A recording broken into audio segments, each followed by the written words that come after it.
श्रीनगर और अनंतनाग के बीच चलने वाली ट्रेन में आज एक अजीब सा हादसा हुआ है। दरअसल यहाँ पर एक चील ट्रेन से टकराती है, शीशा तोड़कर सीधे ड्राइवर के केबिन में आ जाती है, जिससे ड्राइवर जख्मी हुआ। ड्राइवर के घायल होते ही ट्रेन को रोकना पड़ गया। देखिए, ट्रेन के इंजन का शीशा टूटा हुआ है। जिस समय हादसा हुआ, ट्रेन रफ्तार में थी, चील भी रफ्तार में उड़ रही थी। दोनों की टक्कर हो गई और इंजन का शीशा टूट गया। रफ्तार ज्यादा होने की वजह से शीशे के टुकड़े ड्राइवर के चेहरे पर गड़ गए। वो बुरी तरह से जख्मी हो गया। इधर चील को भी गंभीर चोटें आई हैं। कैसे घायल चील ट्रेन के इंजन की केबिन में पंख फड़फड़ा रही है, लेकिन चोट गंभीर है, इसलिए उड़ बिल्कुल भी नहीं पा रही। जम्मू कश्मीर के बारामूला से चलकर बनिहाल जा रही थी ये ट्रेन, तभी ये हादसा हुआ।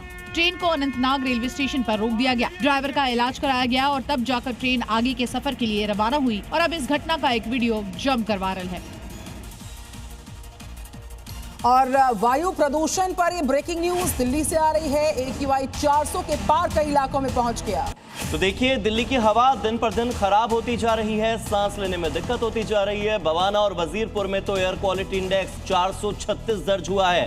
वायु गुणवत्ता बहुत खराब श्रेणी में आ गई है। पहले ये खराब थी और आज ये बहुत खराब है।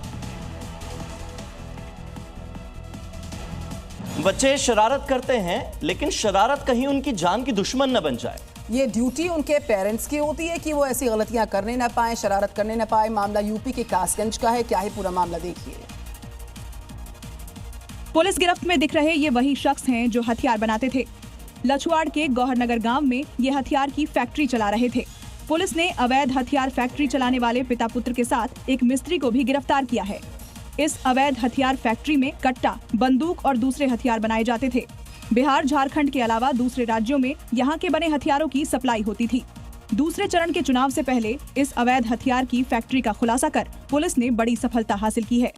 बच्चों का भविष्य संवारने में माता पिता अपनी जिंदगी गुजार देते, लेकिन जब बुढ़ापे में जरूरत बच्चों के सहारे की आए तो कई बच्चे अपने माता पिता को बेसहारा छोड़ देते हैं।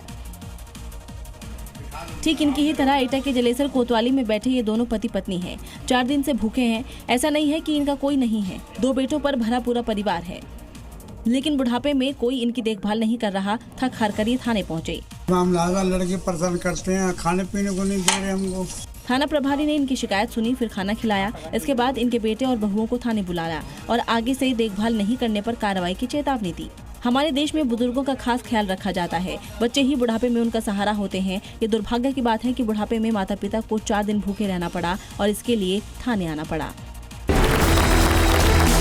किसको अच्छा कर्म माने और किसको बुरा कर्म माने। धर्म किसके लिए है, अगर ये पकड़ लिया तो धर्म क्या है ये अपने आप साफ हो जाएगा।